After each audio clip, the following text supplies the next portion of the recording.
Syrian Kurds live on one side of this border, Turkish Kurds on the other, in the small town of Ceylanpınar. For decades, the region has been peaceful.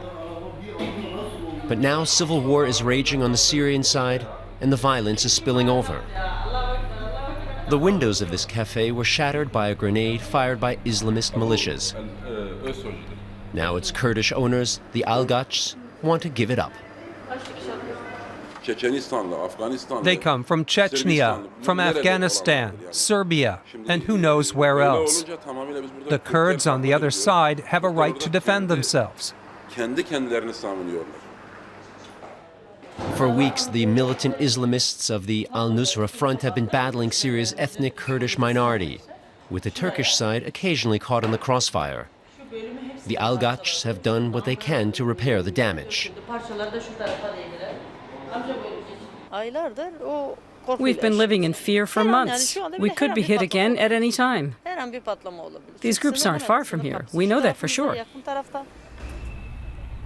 The Kurds in Ceylanpınar say the Turkish army only strikes back when Assad's forces violate the border.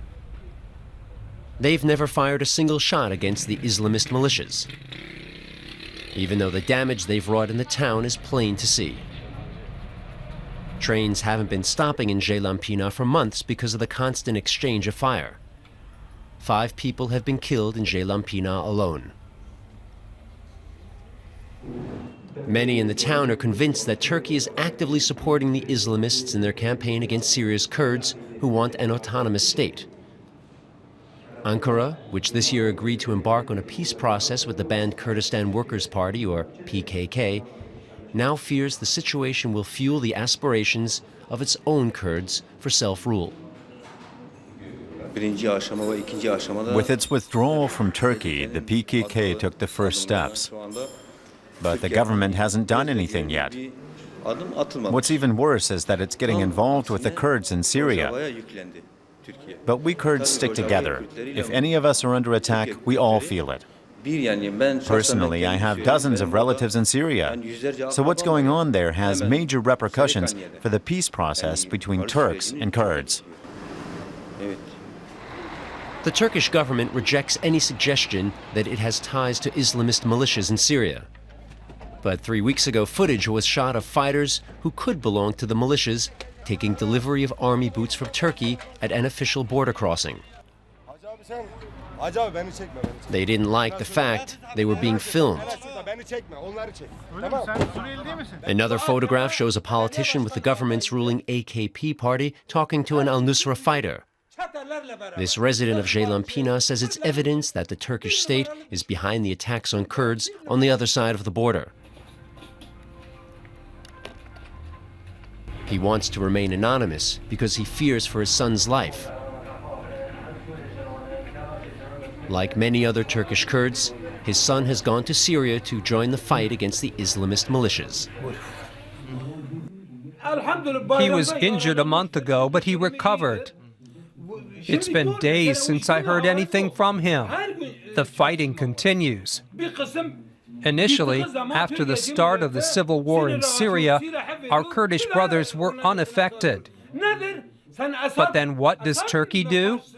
It supplies the Islamists with weapons. Why? To fight Assad? No, to destroy the Kurds. The first Turkish Kurds to have died in the conflict are being buried. The funeral of a 28-year-old was held recently in a suburb of Istanbul. He died fighting the Al-Nusra Front in Syrian Kurdistan. His friends swore they would avenge him.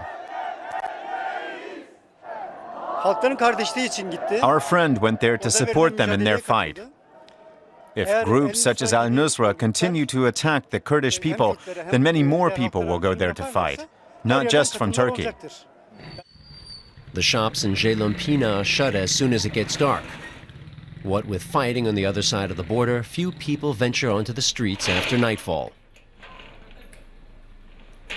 Everyone's worried about their children and the grenades that rain down on the town every night. The children are sleeping badly and wake up at the slightest sound. Whenever we hear the sound of bombs, the kids come into our bed.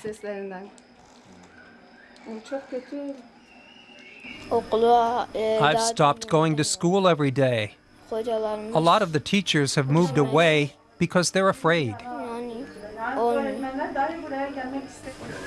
These days, the children of Jelampina are sleeping on the floor, where it's supposedly safer.